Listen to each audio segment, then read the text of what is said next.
ካፕ ድልድል እያየነ ሳውዛምፕተንን ለጥልቄ ቀጥታ ወደ ዋንጫ ነው የምልህ። በቃ አሯሩጠዋለሁ ነው የምልህ። ፈላውና ሼማው እዛው ይራገጣሉ። እኔ በቃ ድልድሎቼ እንዳለ የሚጠሙ በቃ ዋንጫዎች ወደ እኔ ነው የሚሮጡት። ቀልድ ነው። እኔ መሀይም ነው ምን መስላችሁ ነው? በግድ እኔ ቆይ ለምን ወየለው ብለው ወየለው በነፃ ሰጡትም ዋንጫውን አንደኛው ነው። እኔ እኮ በጣም እኮ በቃ እያሳቀኝ እኮ ነው። እኔ እኮ የሚወጡ ድሮች ምናምን በግድ ወየለው ለወየለው ያለውን ዋንጫ እንዳለ ካልሰጠን ነው በቃ አሁን የተያዘው እንግዲህ ሻምፒዮንስ በቃ እሱን አሜን አለ። ኤፍ ኤ ካፕ ጣሳ ካፕም እንደዚህ ሆኑ ማለት ነው። እዛ ሊቨርፑልና ሲቲን ታራግጣለህ ወያለውን ከሻምፒዮንሺፕ ቲም ጋር እኔ ምንም አልልም። እኔ ያስቃል። ይሄ በጣም የሚያስቀው የእንግሊዝ ኤፍ ኤ ካፕ እጣ ድልድል አሁን ይፋ ሆኗል። በዚህ መሰረት ቅዱሳኖች ሳውዛምፕተኖች በሜዳቸው ከአርሰናል፣ ቼልሲ በሜዳው ከፓርት ቬል፣ ማንቸስተር ሲቲ በሜዳው ከሊቨርፑል፣ የዌስትሃም እና የብሬንትፎርድ አሸናፊ በሜዳው ከሊድስ ጋር የሚገናኙ ይሆናል። 4 ውስጥ ገብተናል። ኤፍ ኤ ካፕ ቀጣይ ዙር ዕጣ ድልድል ይፋ ሆኗል እና ቼልሲ በሜዳው በስታንፎርድ ብሪጅ ማንን ይገጥማል? ፖርት ቬልን ይገጥማል ማለት ነው። ምን አናልፍም ምናምን ወፍ ቆረጠኝ ፈለጠኝ አይሰራም። እኔ የዌምብሌይ ፋይናል ናፍቆኛል፣ የሀገር ውስጥ ዋንጫ ናፍቆኛል። እንዳልኩ ምንም ነገር አልፈልግም። ስታንፎርድ ብሪጅ ላይ ነው ጨዋታው። ገላግለ ነው ወደ 4 ማለፍ ማለት ነው። ማን ሲቲ እንግዲህ ባለፈው ኒውካስልን ነበር አልፎ የመጣው። አሁን ደግሞ ሊቨርፑልን የሚገጥም ይሆናል ማለት ነው። ያው አርሰናል ደግሞ ሳውዛምፕተንን በሳውዛምፕተን ሜዳ የሚገጥም ይሆናል። ሊድስ ዩናይትድ ዛሬ ብሬንትፎርድ እና ዌስትሃም አሸናፊ የሚገጥም ይሆናል። እኔ ሉን ዋንጫ ዌምብሌይ ላይ መሳም ፈልጋለሁ። የሀገር ውስጥ ዋንጫ ናፍቆኛል። እንዳልኩ አለቀ። 4 ነጥብ ኤፍ ኤ ካፕ ድልድል ወጥቷል። እኔ እኮ አርሰናል እድል ኤፍሲ ብየዋለሁ። እኔ አርሰናልን እድል ኤፍሲ ምን አይነት እድለኛ ቡድን ከሳውዛምፕተን አዌይ ደርሶታል። ቼልሲም እድሉ ኤፍሲ ከፖርትቬል በሜዳው ደርሶታል።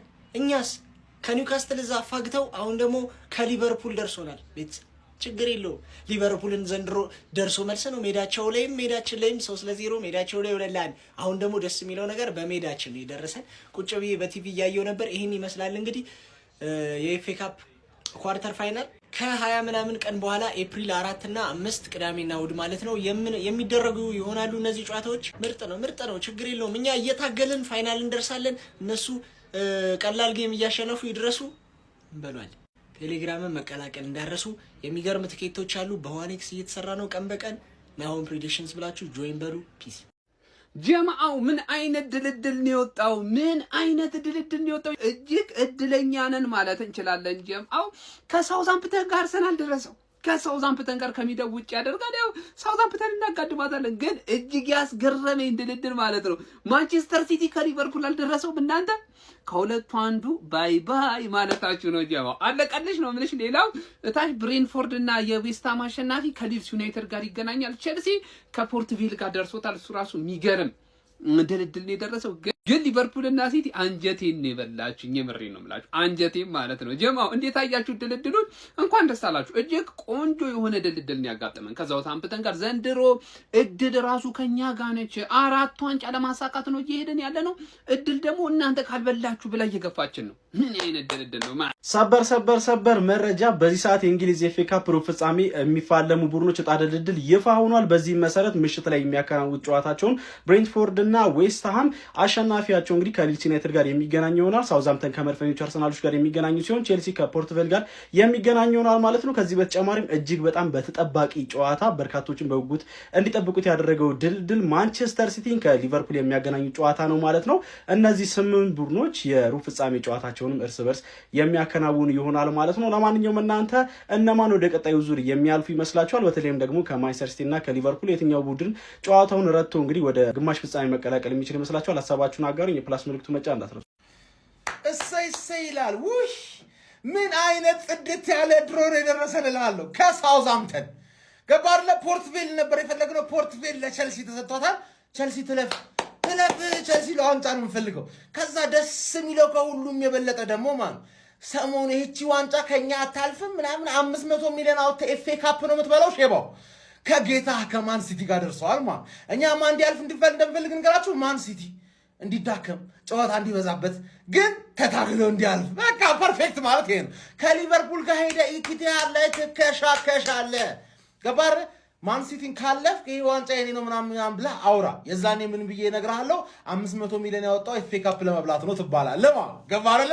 ለኛ ግን ማን እንደኛ መክፈል ጀመርን እንዴ? በጣም ያወጡት ዘንድሮ በጣም ያወጡት በእኛ ቅጥር ሱር ገብቷል ነው ማለት በቃ ገባህ አይደለ? ሳውዛምተን ነው ወይና እንቀባራታለን ሳንጮት 4 ውስጥ ገባን ማለት ሳንጮት በቃ ከዛላ ቸልሲን ለፋይናሊስቱ ቸልሲ የሊድስና የዌስትሃምና ብሬንትፎርድ አሸናፊ ነው የምፈልገው። ከዛ ሳንጮት ፋይናል ደግሞ ቸልሲ እናገኛትና በነፃ ማለት ሳንጮት ይሄን ዋንጫ እንበለዋለን። ሳንጮት ማለት ገባህ አይደል? እኔ የምላችሁ ፋሚሊ የዘንድሮን ሻምፒዮንስ ሊግ ኤፍ ኤ ካፕ ካራቦ ካፕ ነው ነጣው የሚያወጣው አርሴን ቬንገር ነው እንዴ? ይሄ የደረሳቸውን ቲም አሁን ሳውዛምፕተን ይደርሳቸዋል። ሲቲ እኮ ሊቨርፑል ነው የደረሰው። ስቲል ምንድነው ይሄ ቬንገር እያወጣው ካልሆነ እንዴት ሊሆን ይችላል?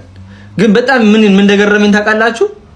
ስቲል እንደዚህ ሆኖ ራሱ ዋንጫ አይበሉም፣ ምንም ዋንጫ አይበሉም በዚህ ዓመት።